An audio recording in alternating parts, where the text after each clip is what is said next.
Show cause నోటీసులకు Kadapa mayor Suresh Babu సమాధానం చెప్పకపోతే ప్రభుత్వం చర్యలు తీసుకుంటుందన్నారు ఎమ్మెల్యే మాధవి. అయితే తనకి ఇంకా show cause నోటీసులే అందలేదన్నారు mayor Suresh Babu. Notice అందాక సమాధానం చెప్తానని, తాను కూడా టీడీపీ నేతల అవినీతిని ప్రశ్నిస్తానని స్పష్టం చేశారు. అది బాంబు పేలినట్లు పేలుతుందని కౌంటర్ ఇచ్చారు.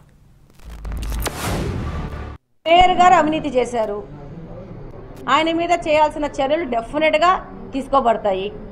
అహంకారంతో ముందుకు పోయిన వాళ్ళందరూ వాళ్ళు సంపాదించుకోండి, చేసిన అవినీతి కూడా కక్కిచ్చేది జరుగుతుంది డెఫినెట్గా. 2024లో ఉన్నాము, చట్టాలు మారుస్తారు, అన్నీ మారుస్తారు.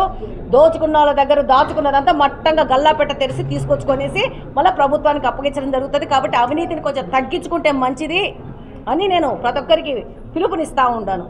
డెఫినెట్గా మేయర్ గారు చేసిన తప్పుకి మేయర్ గారు సమాధానం ఇచ్చుకోవాలి. దానికి సంబంధించిన తప్పు చేస్తే దానికి సంబంధించిన శిక్ష కూడా మేయర్ గారికి పడుతుంది. నాకు నోటీస్ ఇంతవరకు రాలేదు.